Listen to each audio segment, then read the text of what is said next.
Perkenalkan,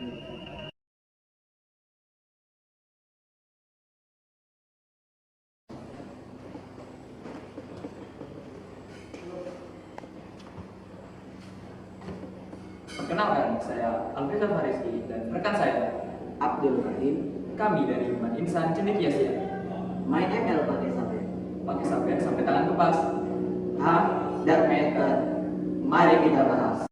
Nah, sebelumnya ada yang tahu nggak nih teori dark matter ini tercipta karena apa? Jadi pada tahun 1898 sampai dengan 1974, seorang astronom Swiss bernama Fritz Zwicky mempelajari cluster koma dan mendapati bahwa kecepatan orbit galaksi-galaksi pada sisi terluar cluster ini lebih cepat daripada perhitungan distribusi massa yang didapat dari pengamatan intensitas cluster. Perhitungan Zwicky yang berdasarkan pergerakan cluster memberikan angka bahwa koma lebih masif 400 kali daripada perhitungan berdasarkan intensitas cahaya.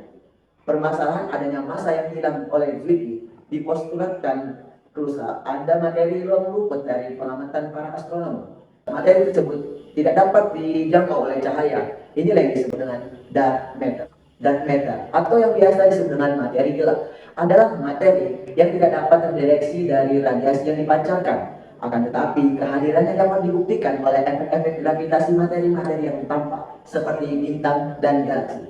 Sebagian besar massa di dunia ini, di semesta ini dipercaya dalam bentuk ini. Penamaan materi gelap sendiri dikarenakan ketidakpastian atau ketidaktahuan kita akan apakah sebetulnya materi gelap itu.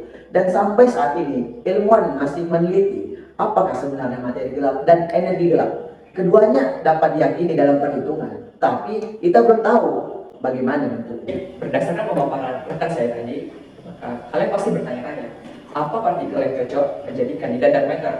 Nah, pada kesempatan kali ini, kami merangkum 3 partikel yang cocok menjadi dark matter.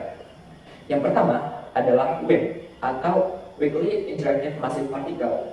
WIMP adalah partikel hipotesis yang memiliki interaksi sangat lemah dengan materi melalui gaya nuklir yang lemah. WIMP ini memiliki massa sekitar 1-1000 kali lebih berat dibandingkan dengan proton. WIMP ini pada awalnya merupakan target utama dari cold dark material. Namun, karena beberapa tahun terakhir WIMP tidak terdeteksi di LHC, maka posisi WIMP digantikan oleh axion. Dengan WIMP yang turun dari kandidat utama dark matter, maka para peneliti memfokuskan penelitian mereka kepada axion. Pendekatan dilakukan melalui 2 acuan, salah satunya menggunakan haloskop. Haloskop sendiri merupakan instrumen yang mencakup sinyal foton gelombang mikro dari axion di halo galaksi kita. Kandidat yang kedua adalah neutrino. Neutrino tidak memancarkan ataupun menyerap cahaya. Pada awalnya, neutrino ini diasumsikan tidak memiliki massa.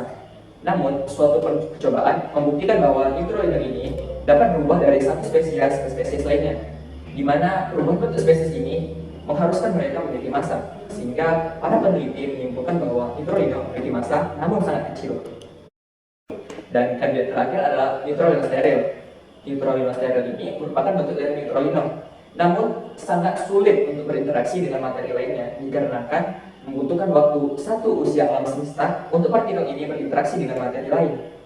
Nah, terdapat juga teori yang dapat memudahkan kita dalam peninjauan dark material ini lebih dalam, yaitu dari asymmetric dark material. Pada awalnya, alam semesta terdiri dari materi dan antimateri.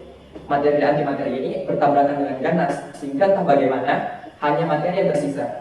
Mungkin hal yang sama terjadi pada dark material, di mana dark material dan anti-dark material saling bertabrakan, dan entah bagaimana pula hanya dark material yang tersisa. Jika kita dapat mendeteksi anti-dark material, maka kita bisa mempelajari tentang dark material ini lebih dalam.